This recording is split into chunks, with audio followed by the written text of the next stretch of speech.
Hey everyone, we are hosting another community Zoom session here on Tuesday, August 16th at 8 p.m. Eastern.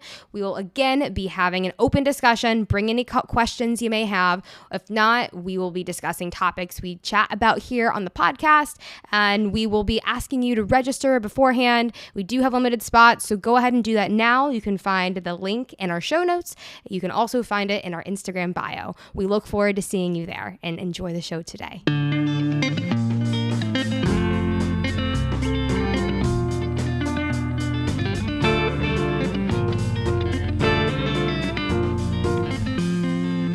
Hey guys, it's Sophie.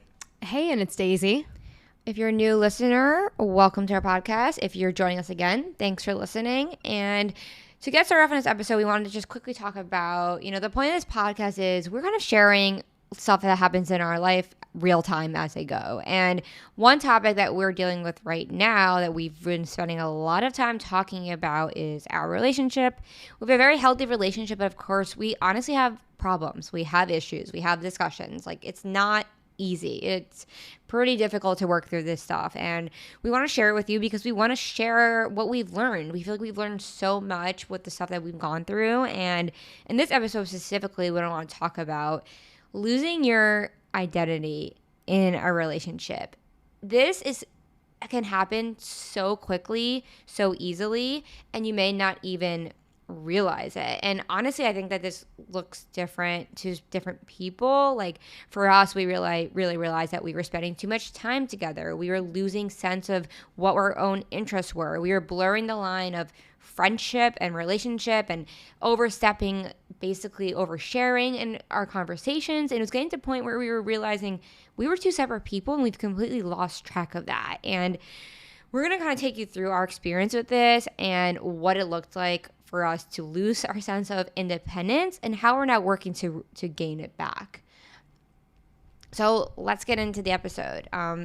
Daisy, you want to kick us off with, how we want to structure this? Mm-hmm. We've all been there where we get into our first relationship or we get into an early relationship and we have those rose-colored glasses on because every one of our problems goes away because this person makes us so happy. So what happens then?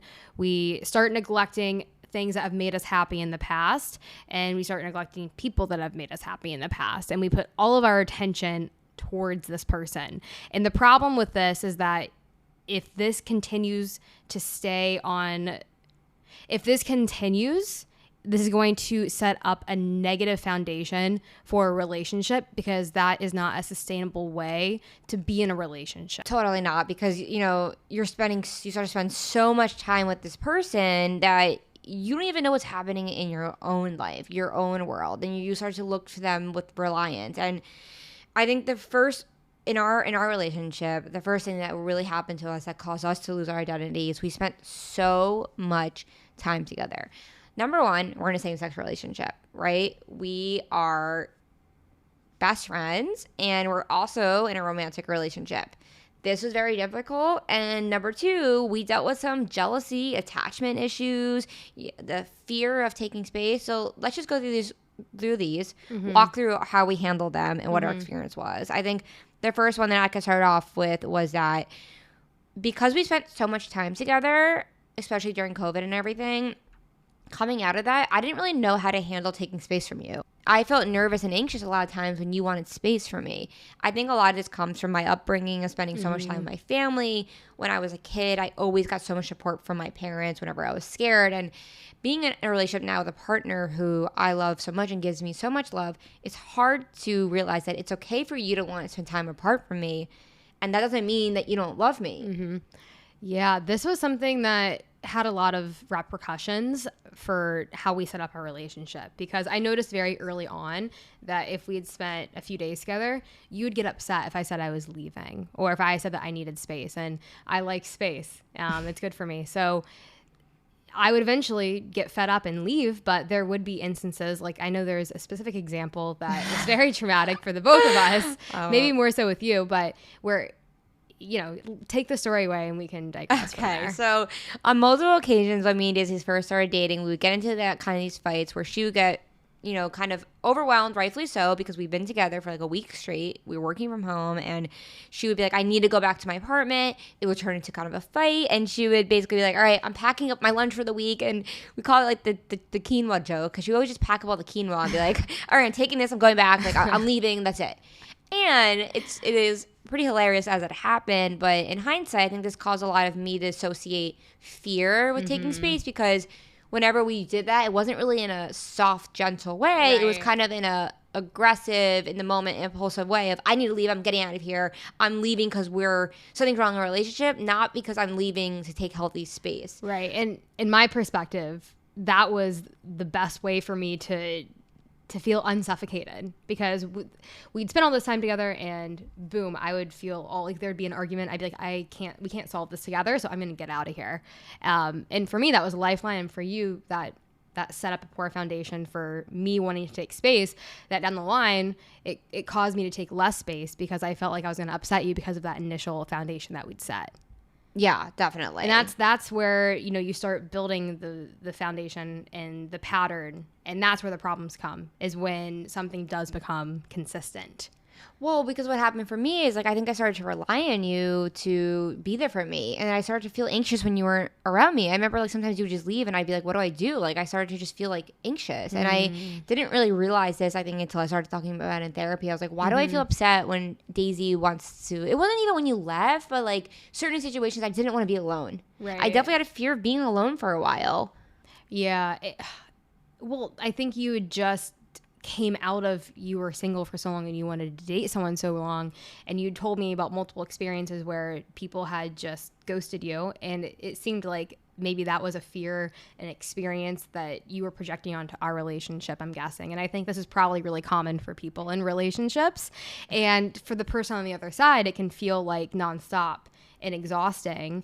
And of course, like I worked with it, but it caused me to sacrifice things that I would otherwise do for myself, because at the end of the day, I wanted to make sure that you were happy, and because I valued the relation so much. I had a lot of really bad dating experiences, and I just had so many experiences, even from dating guys to dating girls, where I got ghosted so many times. Like, I can't tell you how many times I was dating someone for maybe like for 3 months, meaning like I guess in New York City, what does dating mean, right? Like, okay, you're texting, you're going on dates, you're continuously seeing the person, then all of a sudden nothing. They just stop talking to you. Well, that is traumatic. Yeah, and I had so many instances where I really, really liked someone, and I was caught off guard completely. I was blindsided, and they just said, sorry, it's not working out, or they just completely ignored me. I was so anxious when I was single and dating that I felt like I was going to get, honestly, it was like this, honestly, like a fear of abandonment started creeping in for me of, I feel like I can't get close to someone because if I get close to them,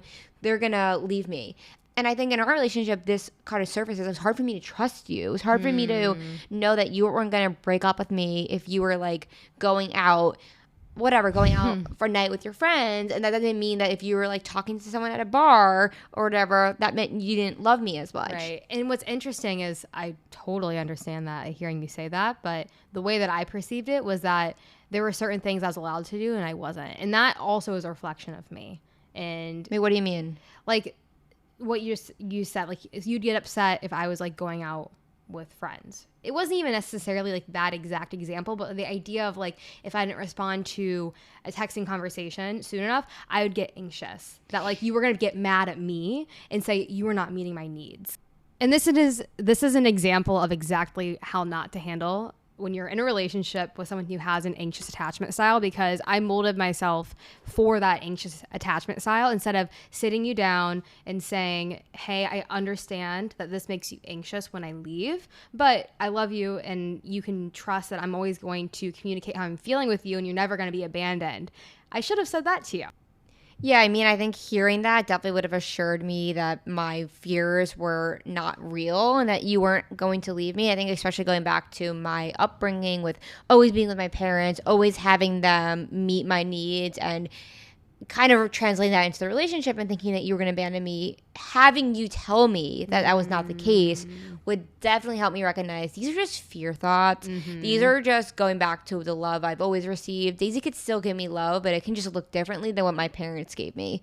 Because you're not my parents, right? And it's not really fair to expect your partner to treat you the way that your parents did growing up, because it's a completely different dynamic? It's a really interesting question, because I think a lot of people do expect their partner to give them what their parents gave them, but that's a different dynamic. Like, your parents are there to give you everything you need as a child, whereas when you're in a relationship, it's a mutually beneficial relationship.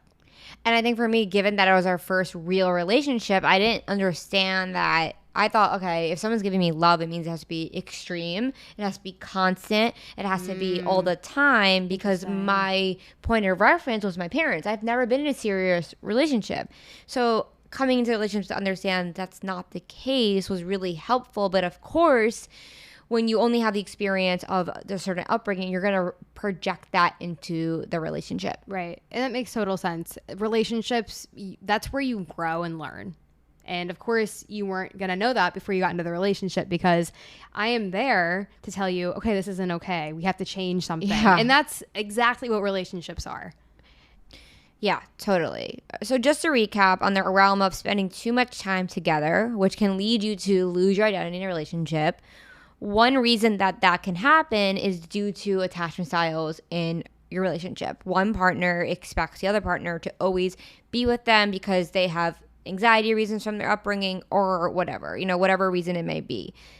On another realm of it, of why this can happen, is because in our experience specifically, we are very similar. So we end up spending so much time together because we kind of have like a built-in best friendship. This is very prevalent, I think, in same-sex relationships, because we do a lot of the same stuff together. For example, I want to go to yoga after work, so do you. Therefore, we go together. There's not really a built-in level of polarity that forces us to separate. And I think this caused me and you to forget what our interests are, what do we like to do separately, that we're even able to do things separately, because I never really felt forced and you never really felt forced to separate. Right. I think what you said was we had a built-in same interest. For the example of yoga, that's something that I have always done. That's always been my thing, my personal thing that I do to take care of myself.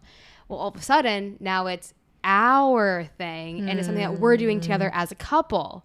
And you can see where I'm going with this, how this can turn over into a lot of aspects of your personal life that you're now sharing with your partner, because we have a lot of the same interests, and that can get confusing. Well, I think of like in the morning, we'd wake up and we would like meditate together, and we would like go for walks together. And it's like, it's just, you're not, the morning, we're now learning that the morning time is, we have separate identities. I'm going to go do something in the morning. You're going to do something differently. But naturally, that was so comfortable. Of course we do that together, right? But there's a time and there's a place for when we want to share that activity together. Right. And we're not doing that. We were just like, okay, we both want to do this. We're doing it together.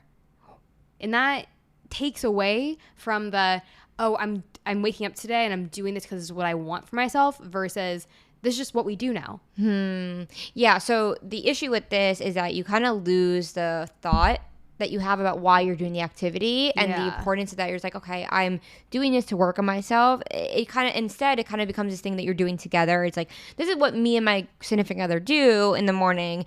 You kind of just forget to work on yourself. And I think that's kind of what happened in the relationship that led us to lose our identity, because we were doing these shared things in the morning and after work. There was no time for me to focus on me. There's no time for you to focus on you separately. It may seem that there's no harm in, why would it be something wrong with us going to yoga together? Well, it's not always black and white. It's not like we should never do those things, but it's super important that you carve out time for yourself, that okay, on this day I'm doing this on my own, right? It should never be assumed that we're doing this together. And nothing in your relationship should be assumed, but this is something that you always actively made a choice to take care of yourself by doing this. So you see how damaging it is if now it's something we mundanely just do on a weekly basis. Right. Or meditate weekly in the morning just because it's not what we do. Right. So I think some suggestions would be like, if you're trying to find activities or things separate from your partner, join the volleyball league, right? Or like make efforts to get time to get dinner with friends during the week. I think another thing on this topic is, though, we are both people who we have close friends, but I don't like, we both kind of have just kind of outgrown a lot of our friends recently. So we're not dying to spend every single second with friends. So that's been another thing. It's like you have this built-in best friend where there's no inherent pressure to go hang out with other people. I don't really want to go hang out with people I don't like. Naturally, then I'm back with you. And I think, okay, the answer to that is like, okay, you don't need to go hang out with friends. Just spend time alone.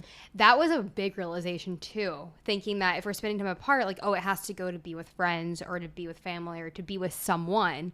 But you can always just go be with yourself. And that's what's crucial. And I think that's both what we also needed. And it's easy to think, oh, I am going to get this from somewhere else, when in reality it's just taking time alone. Right. And also, just because, for example, if you are doing, you know, the after work volleyball league, it doesn't mean that I have to go sign up with a sports league too. I think there's definitely a level, and going back to like the fact that I did deal with jealousy of like thinking that your interests need to be my interest. If you're doing something, I don't need to replicate that in my life. It's okay if I'm sitting here, you know, journaling, whatever, just hanging out after work by the water, by the park, and you're out there at the dinner. We don't have to mirror each other's interests into each other's lives. But in the step of the process of figuring it out, that was one of the steps of like you seeing me or me seeing you doing something and thinking, oh, I have to go do the exact same thing. Yeah. But it's interesting because it really helped me to see you do stuff, because it made me realize that, oh, Daisy, for example, like you're signing up for a nutrition course you're going to do. It made me think, oh, maybe I should get a certification in, like, I really been thinking about like mindfulness or something like that. And yeah, and that's where the real excitement comes in, because I'm like,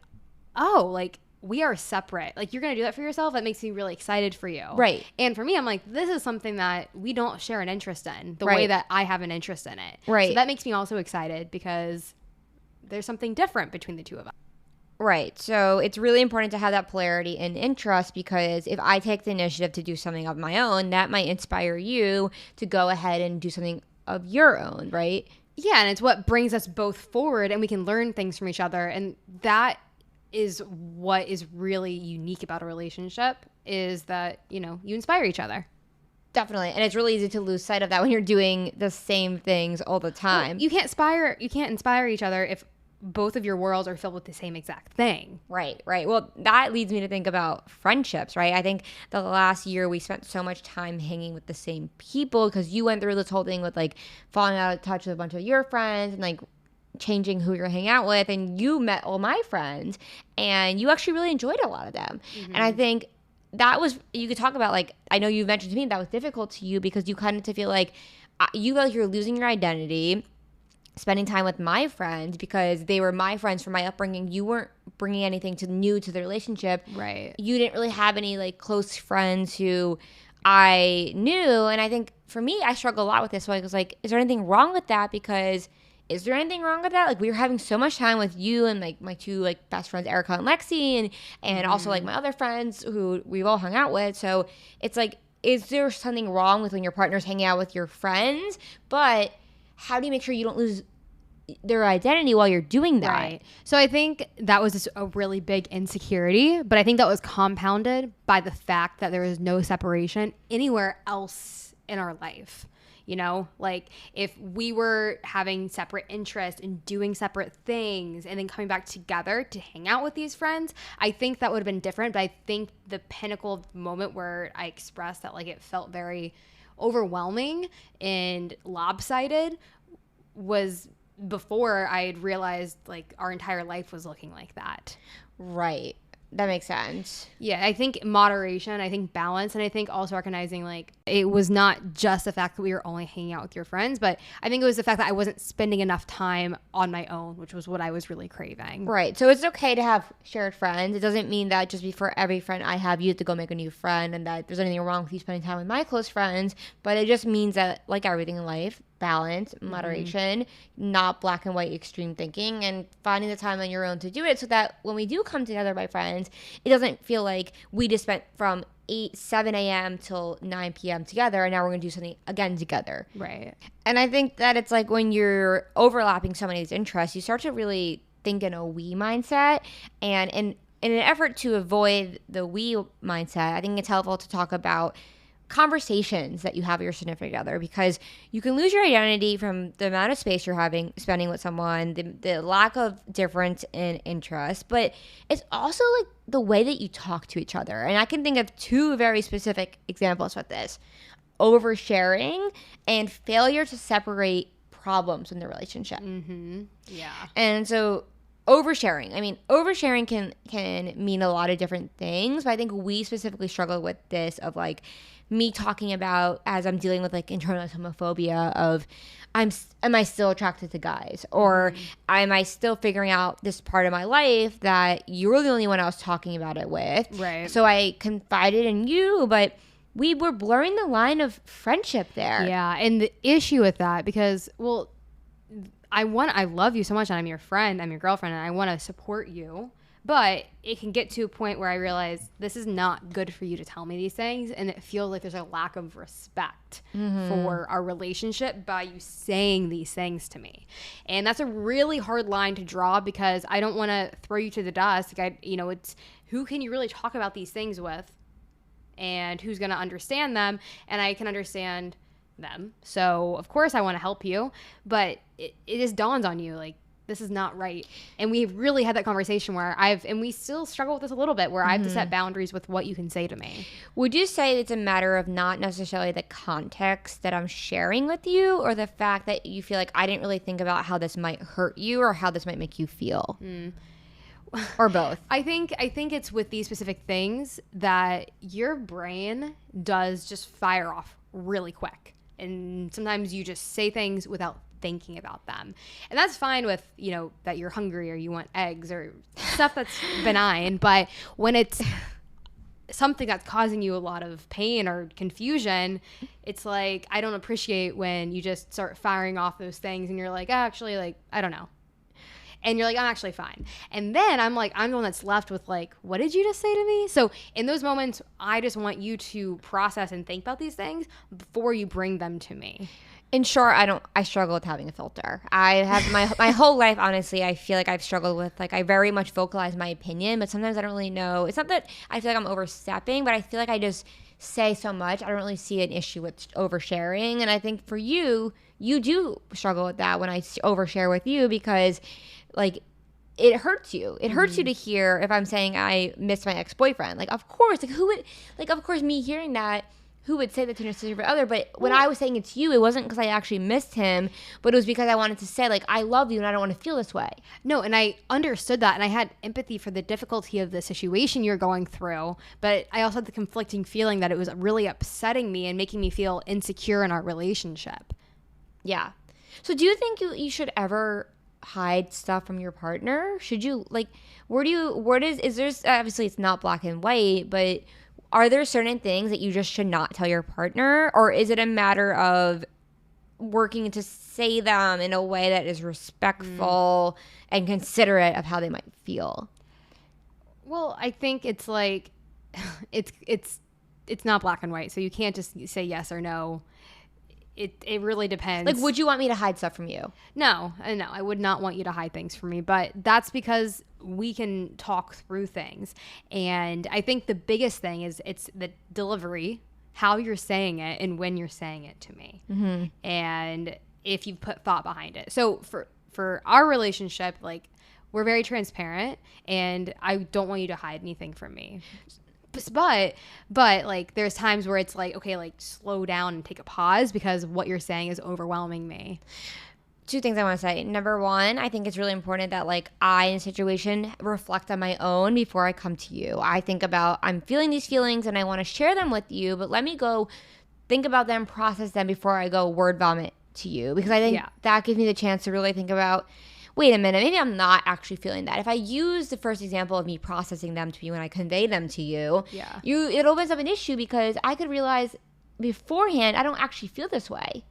Exactly the point. Yeah. That's you don't even need to explain it any further, because that's exactly the point I was trying to get across. Right. A lot of this you can figure out on your own. It's not that deep. Right. And the next thing I want to ask you is a quick little question of, like, do you think, I know so many people whose, like, significant others will get really upset if someone talks about an ex, if they bring up a previous dating experience. I think especially early on in a relationship, like, say you start dating someone and you just came out of a really hard relationship and you're still going through those feelings, right? Do you think it's fair to share that with your significant other? And if that's something that's still such a big part of you? I don't know. We've definitely, like, heard stories about this. Yeah. And I think that you definitely should talk about it. It's a part of you, but I think the way you talk about it is really important. You're not trying to get sympathy from this person that you're newly dating, and you're not soundboarding this newly person. You're more so explaining to them the situation so that they have context of understanding you as a person. I also think that when you have a really strong foundation and I have no insecurity in our relationship, if you go ahead and talk to me about someone you used to date, I'm not going to feel threatened because I understand that you love me. I think so many people who get bothered by this kind of stuff really do deal with insecurities in their relationship and jealousy, which I can of course understand. But like, if you're talking about experience with an ex that is no longer happening, you're no longer in contact with this ex, that's a different situation than other types, then why does it matter if I explain this to you? I don't. Okay, so I was very patient with you. You needed to talk about this stuff a lot. And you were very, thank you. You were very patient. You're welcome. And it was something that was really hard for me. But what allowed me to persist with it was that I understood that this was a big part of you and that I couldn't not see this part of you. Like, I couldn't ignore this part of you because I knew it was something that was like you had to work through. Mm-hmm. And I wanted to help you do that because I knew you could work through it. So, and I also knew it was time limited. Like, I didn't think this is something that was you were going to be doing all the time for the next 100 years. I thought it was like very much confined to a point in time. So that's what allowed me to handle it. But I think the biggest thing is like you have to draw the line, but you also have to see the person in front of you. Right. So I guess on the question of are you oversharing with your partner if you're talking about things from your past or something you're going through, I think it's a balance of, number one, respecting your partner in the way that you convey it. Number two, making sure you're putting thought into it beforehand so that you're not using your partner as a sounding board, but more as to convey to them what you've reflected. And number three, making sure that this is something that's not happening for a really extended period of time. Because if this is something that's going on for maybe over like a week or a month or a year, then I think it's a question, maybe it's something you have to really figure out on your own. And it's not really your partner's responsibility to hear that, right? Because you don't want to overstep and overshare, which kind of leads us to the next subsection of, conversing within the relationship and how to do so without offending and keeping your identity is separation of problems. We have had a lot of things that we've shared together, that we've gone through in our relationship that we've gone through together, and therefore we address them as we. This really led to us, all our problems were ours. There was no separation of yours and mine. Your perspective on the problem, mine. Mm-hmm. This became very difficult because whenever we would have conversations about something that was going through, perfect example, we both want to leave our jobs, right? We're having a conversation about that.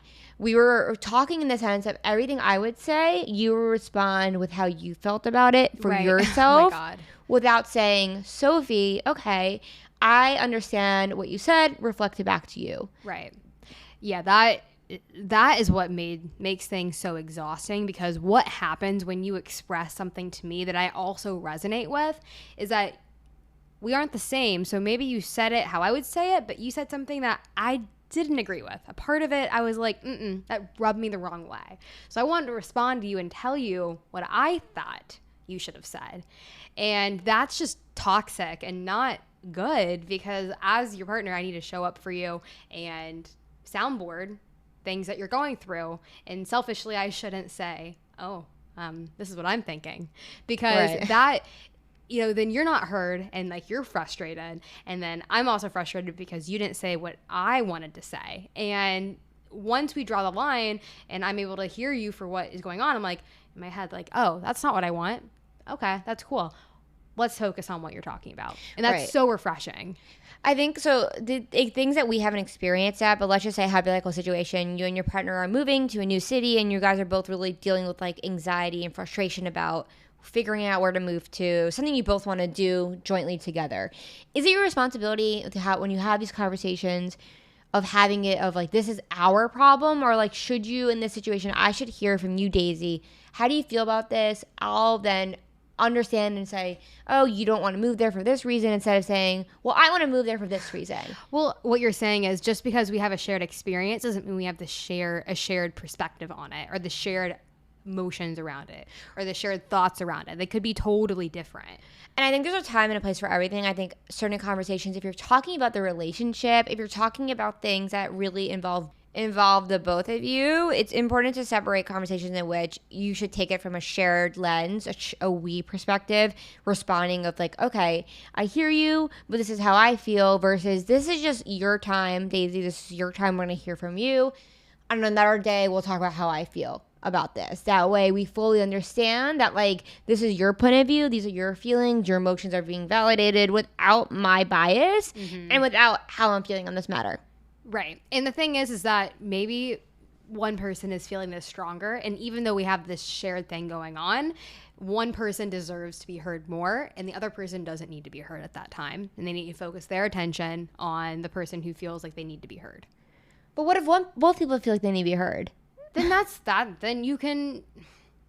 But don't you agree? Then you talk about it mutually. But there are instances where one person, they're distraught and they don't feel like it's very clear that they need your opinion. They need to be heard. Right. So I'm not saying you can't always or ever talk about it together, but what you described is you are just going to be talking about it together. Right. Okay. Yeah, that makes sense. It's less about expressing how you're feeling on it.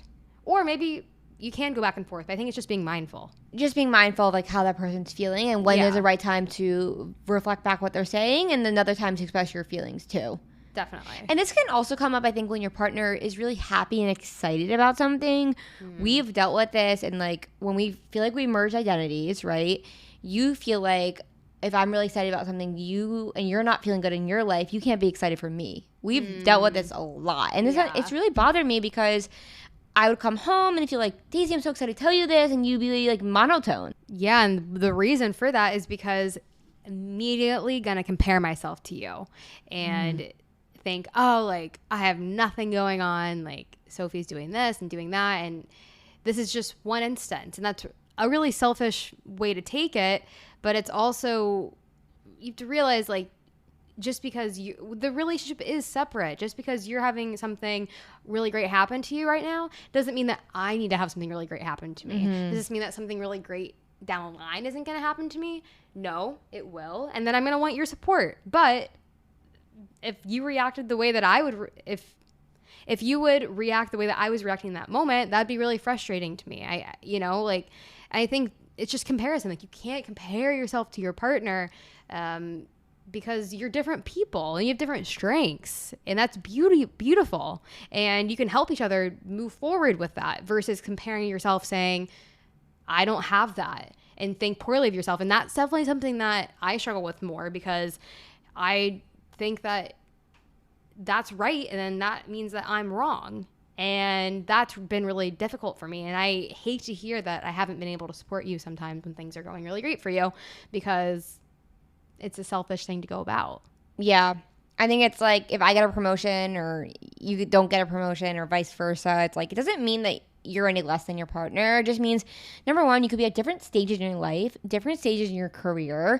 It doesn't, if we're having a separate identity, I'm me, you're you, then my accomplishments don't diminish yours if you don't have those at the same time. Right. So again, it's so easy to get lost in this shared identity where I have to be achieving things at the same time as you, and we have to be doing the same things. And this leads to misery. This leads to jealousy. This leads to lack of being able to support your partner. And it's so important to take a step back when you're feeling jealous and to really ask yourself, why am I feeling this way? Because if I love this person, I should be able to be happy for them. Right.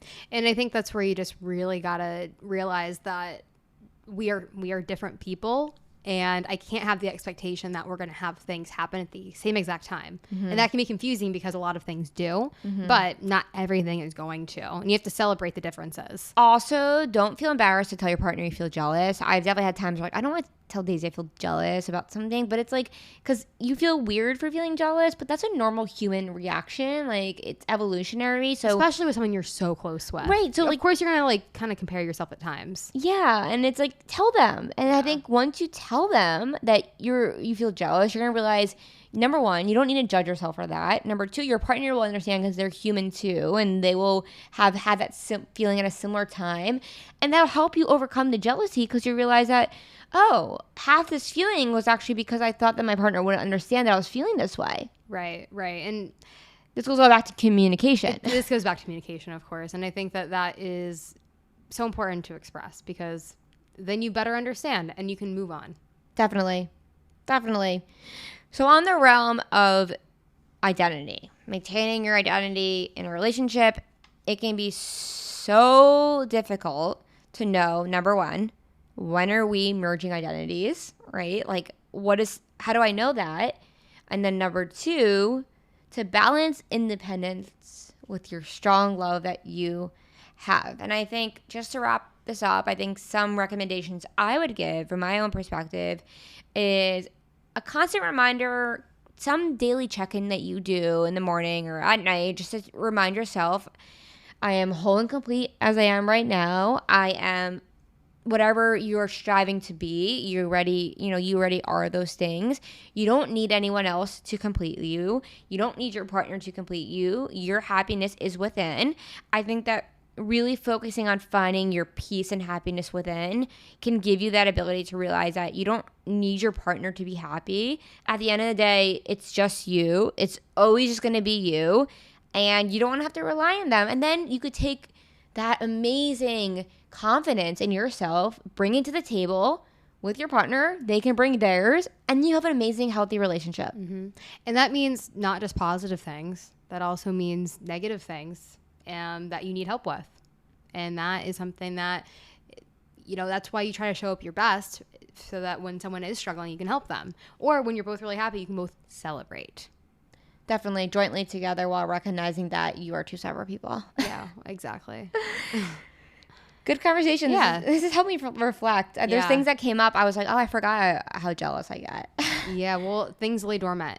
You forget about it, and then it comes back up because things in relationships always repeat themselves. The things that you fight about are always going to repeat themselves. I know you have like the same three things that always. We're listening to the Glenn and Glow podcast. She's talking about like the same 5 issues they always have. It's like it's so true. Yeah, and everyone can boil their fights down to a few things. But the importance of that is once you recognize what those are, you can kind of master them. You can master how to handle them, and you can kind of know where to go back when issues arise. Yeah, and you can understand why they arise for each of you and why they're different. Definitely. That helps you work through them. Well, look, we encourage you guys, if you're single, if you're working on a friendship and a relationship, to think about these things as you go about your day today, in the future. Think about if you're really focusing on yourself. Think about if you're placing reliance on someone else to give you happiness. If you are going about this world with your identity, because these are things we all struggle with, and it's so easy to get lost and to get stuck up in this stuff. Yeah, it is. And communication is always key with this. Definitely. Yeah, well, thank you so much for being here and listening. Thank you so much, guys. We always appreciate your support. We could not do this podcast without you guys. I mean, we look forward to getting in contact with you for our next episode in 2 weeks. And as always, please follow us. It really, really helps us on our end. Please review us as you can, and check out our Instagram for more updates. Check out our Patreon page. All the details are in the show notes. And we look forward to talking to you guys in 2 weeks. See you in 2 weeks, everyone.